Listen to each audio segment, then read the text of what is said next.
Hello, Thor. Can you hear me? Yeah, good morning, I should say. Yes, good morning here. And it's just the end of the morning. It's early afternoon. For you, it's morning. Yeah. So thanks for making time to have a quick chat with me. As we all know, the Meradalir events seem to have come to an end. The eruptions seem to have stopped now. And is there any remnant activity, Thor, or is it really completely over from your perspective? There is no activity detected. There's no tremor. For a little while, we did see lava continue flowing out of the small lava pond that had formed to the west side of the vets, but that's died out now. Let me just get this up because I just switched on the live cam, and I think you can see it now. So, I mean, there is no gas emission in any major form or anything right now. No, there's hardly any gas emission from the vent themselves, and to the west of the vents, which is to the left there. That's where the lava pond is, and for a little while there was actually lava draining out via sort of a small channel towards the east on the sort of on the on the right side of the image, in this area, and also further closer, yeah, right in there. That was the major channel when I left exactly, and this happened after I left, so this must be August 19th or something. Yeah, and that's not a surprise because there's quite a bit of lava stored in the pond. Okay. The pond is probably on the order of somewhere in the range of 30-35 meters deep. Yeah. Okay. And the crust the crust that we have on it today, which could be a couple of meters or more at the moment, maybe approaching a couple of meters, but it was very thin for most of the eruption. Not until towards the end, sort of the last week of the eruption, that the crust started to thicken in that area.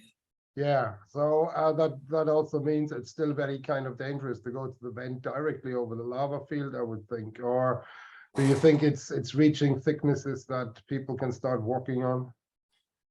You probably could walk on it now, but I wouldn't recommend it because you never know what's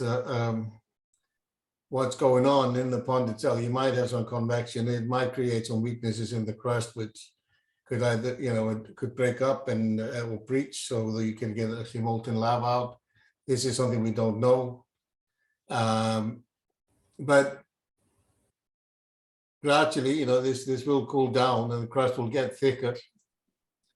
Yes, and of course, there's the other thing that there could be from inflation. There could be some larger kind of gas pockets or vesicles or whatever under the crust, and of course, you might break in there as well. And yeah, we don't know that. I'm sure there's some secondary boiling taking place and segregations forming, and we don't know what those things may lead to.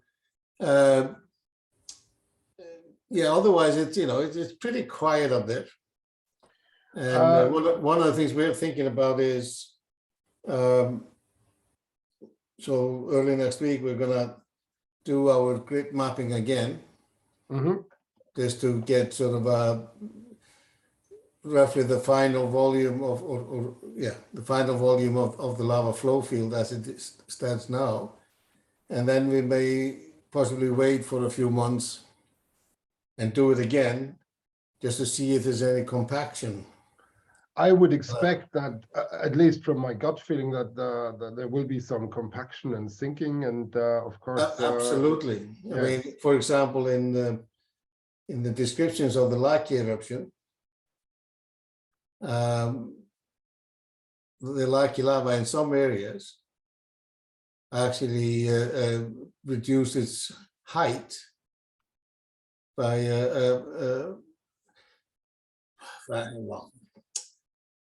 half its original height as it was during the. Wow, that's a lot. That's a lot. Yeah. So you have a phone call coming in. Sorry. Okay, thanks for making time. It's much appreciated. And yeah, now there was nobody really hurt apart from some hikers, some tourists who kind of had some, I don't know, a broken leg or so on the hiking path. But otherwise, the eruption was rather friendly, to my understanding. Or have I missed something there, maybe? Yes, and I guess it was windy enough that gas never became an issue. Yeah. Which is a good thing, because there was a lot of CO2 that came out of this eruption, and CO2, if you have calm conditions, it can accumulate in lows and become quite a hazard.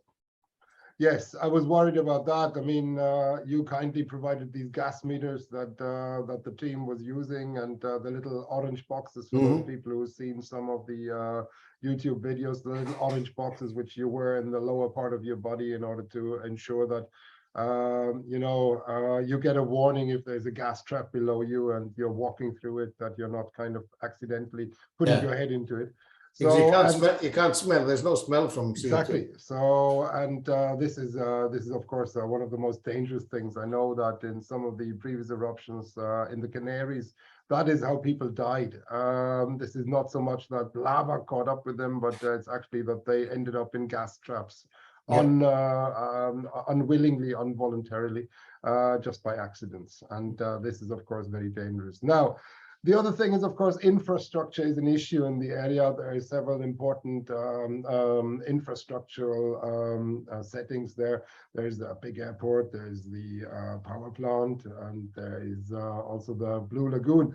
But I mean, some people are worried that the uplift area, there's small uplift measured by INSAR, has actually been so wide that the power plant is affected.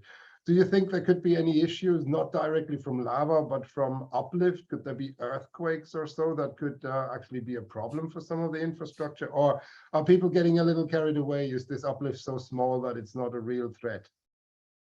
No, it is a threat, and it is an issue that we need to keep in mind. And we also have to realize that the uplift is not necessarily always confined to the Thordarson. Yes. We've had uplift outside of that region in recent times, like in 2020 and 2021. So that's an issue. Earthquakes are always an issue. When they, if you have significant displacement due to an earthquake across, power lines or water pipes and things like that, it can cause damage, and it actually did damage one of the water pipes in the lead up to this eruption. I see. Okay, so those are always an issue. Airports. It's interesting that Keflavik is our main, international airport, and then we have another airport in Reykjavik, which has been sort of a safety valve for Keflavik Airport if they need to land some bigger airplanes. They were thinking about rebuilding or building a new airport somewhere in the vicinity of Reykjavik, and the site that they were focusing on. I'm just getting the map up so that people can get a feeling for what we're talking about. So you see the word. Yeah, zoom out a little bit.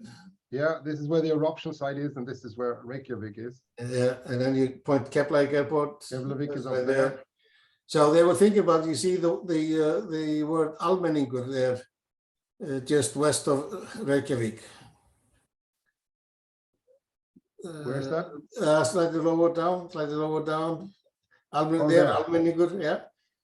And just above that name, that's where they were thinking about putting a new airport in.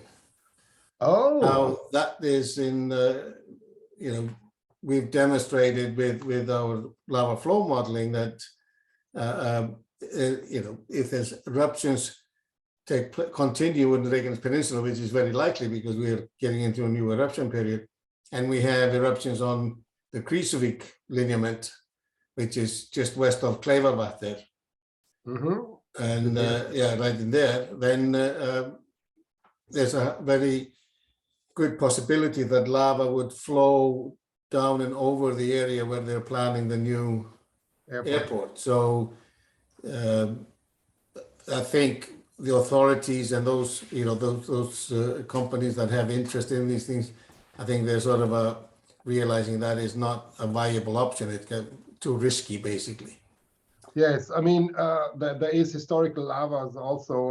Oh yeah, there's historical lava there. The road has been built on top of these historical lavas. They are of course several hundred years old, but I mean they are there. So this is an issue, I think, and I think people must. Well, it's basically what we pointed out with our modeling is that lava, if you have eruptions on the prehistoric system, which is likely and highly likely within the next sort of about 200 years, that means that you could get lava flows over the newly built airport, but you will also get all kinds of other disturbances related to the volcanic activity with gases, maybe even ashfall, earthquakes forming, maybe shaking the airport quite a bit and things like that. So the people are sort of realizing that this is, because of the potential disruption by volcanic eruption, that this is probably not a good site for a major airport.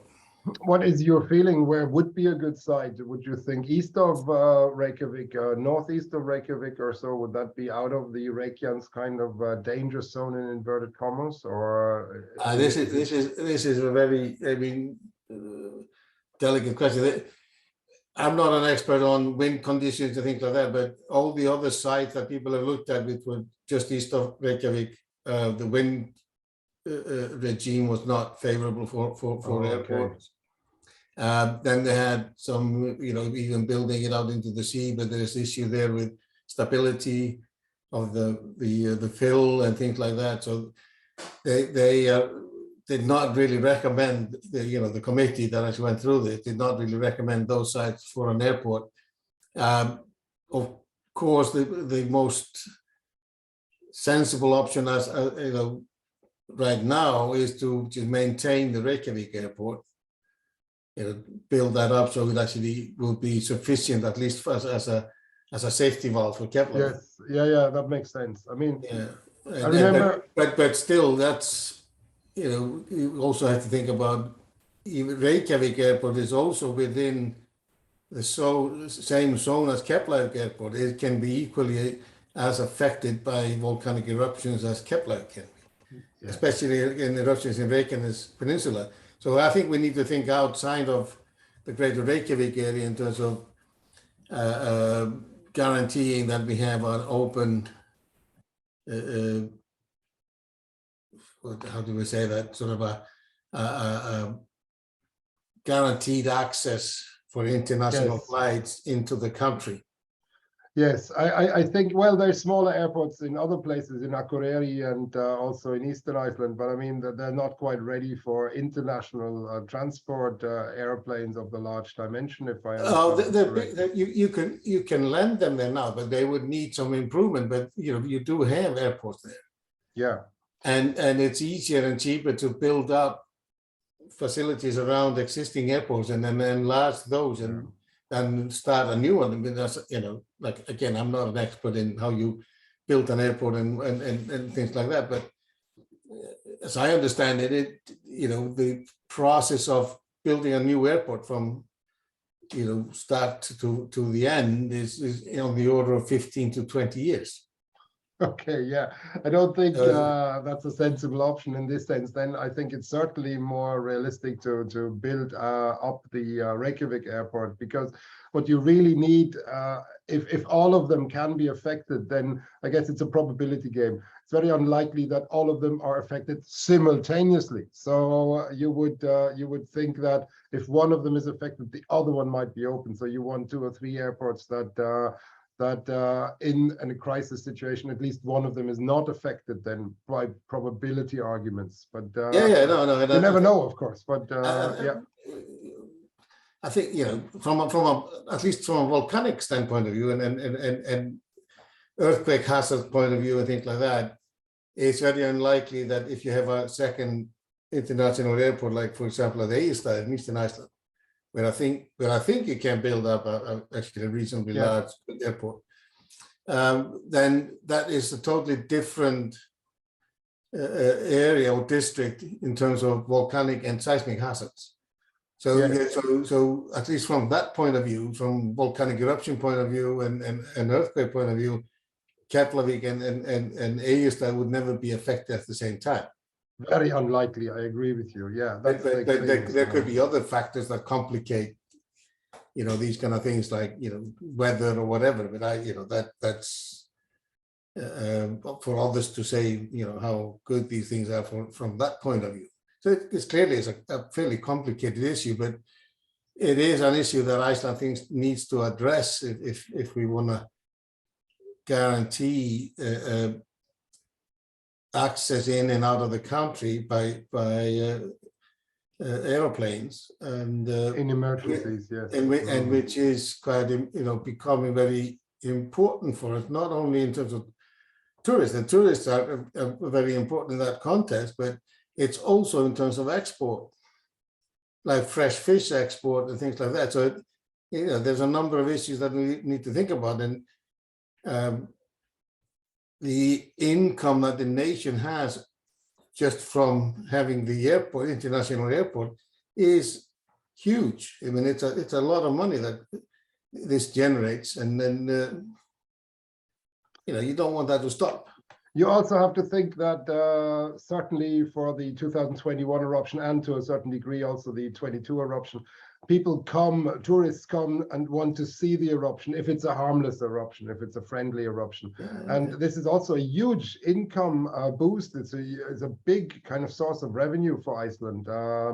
And it's not just that the people walk up to the volcano. Of course, they need accommodation, they have rental cars, they eat, they drink, they do things without actually having possibilities of flying people in. Then there's a huge income stream that would offset some of the damages these volcanoes could do dramatically. And if you're not allowing for this, then it's more of an economic point of view. I understand that, but it's also something that needs to be at least considered. And of course, absolutely. I mean, the gross intake, just from the activity that goes through the airport and uses the airport as an access point, or either in or out of the country, we're talking billions of dollars. Yes, per day. That's what I feel. Yeah, that makes sense. Okay, just to close our little conversation now, a word about the ongoing research now.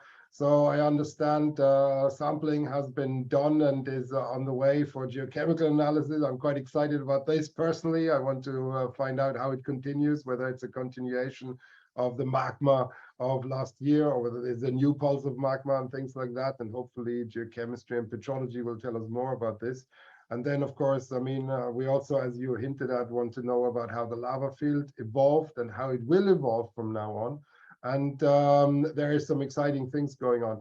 What's the most intriguing question you have on your mind about the research right now?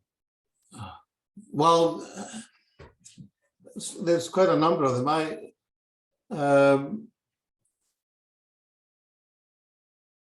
To me, it's the vent activity. I mean, I find actually that always quite amazing, and how it's sort of the activities start with along a fissure and then concentrate in the end to quite a few erupted vents, or even just a single vent. And then I think that process is not that well understood. I mean, we've observed it in many, many eruptions, but we don't really know what is the fundamental mechanisms from that causes it. I mean, is it something that is more related to how the magma is flowing up through the conduit, or is it something related to what happens at the top of the conduit, which is as you start to confine the flow? So I mean, is it a top-down process, or is it a bottom-up process? Yeah, you could phrase it like that. Or a combination of or a combination of both. Yeah, that's a very interesting phenomenon. I agree. Yeah, I think, and then you see that another very interesting thing in this eruption that took place, and I want to look at a little bit closer, is the lava made it across Meradalir, but not further. It just managed to get over the new lava flow field and to the eastern end of Meradalir, and that's where it stopped. And I suspect that the magma discharge at the time when you formed these longest flows of the 22 flow field, just didn't have sort of the hydraulic head or the lava static head to actually drive lava any further. So it had reached its critical length. Oh. And if we look at later on, when clearly the magma discharge had dropped, we don't know exactly how much yet. You need to have a closer look at that, and we have the resolution to do that with our mapping, and but then those lavas went at shorter distance, so that, they had less of a drive, so to speak, and I think this concept, which we sort of came or raised in our 2008 paper on volcanism in Iceland, just based on measuring length of lava flows in Iceland, is that these lava seem to have a critical length. So at any given eruption rate, the eruption can only drive lava so far away from the vent. I see. And then when we get to that point, they just don't have the force to actually push it any further. So that's sort of in a simple language. And what happens then is that the lava flow fields start to get fatter. They start to, you see lava break out of the transport system at some point, closer to source, and then form a new lava branch alongside of the earlier one. And you keep doing that as long as the eruption lasts, and you have the magma discharge to drive the lava these distances. And as the magma discharge drops, these lava flows that come out later, they become shorter and shorter and shorter. Oh, that's fascinating. Okay. And it is, because it's something to do with sort of the lava static head of the eruption, or what people would call the hydraulic head. So how much excess pressure is in the system and can drive lava out. But it also, what must play a part in this is the thermal budget of the lava as it's flowing through the transport system. If you're keeping it insulated and warm, then the lava can go further. Yeah, you can deliver hot lava longer distances just through insulated transport system. If it's open transport system, then you're thinking about radiative heat loss on top of conductive heat loss. And but then also you have resistance in the transport system. There's friction, and viscous dissipation, and all these factors that come into play. So, and maybe this eruption can help us understand this phenomenon a bit, or quantify it a bit better. And what are the key factors? And that will actually be very important when there's future considerations about how certain areas might be affected in the vicinity, because the distance the lava can actually travel, and there it's a contribution towards hazard. I see that. That's fascinating, Thor. I hadn't really kind of wrapped my head around this in the same way. If you take all the lavas in Iceland, then if you are more than 100 kilometers away from the eruptive source, you're pretty safe from lava flows, because no lava in Iceland really has driven lava further than 100 kilometers, except one who went at 140 kilometers. But I think this is quite an important parameter to actually have and understand in terms of assessing hazards and inundation by lava flows. Yes, absolutely. I see that. Wow, fascinating. Yeah, let's hope that the eruption will actually bring some shed some light onto this and really kind of offer another opportunity for us to research these things in a rather benign, in a rather harmless situation, so that people and authorities can be ready when things get more serious at a potential future eruption. Fantastic. Thank you very much for your time. All the very best. And yeah, I look forward to all the exciting research to come now. Thor, Take care. Bye-bye.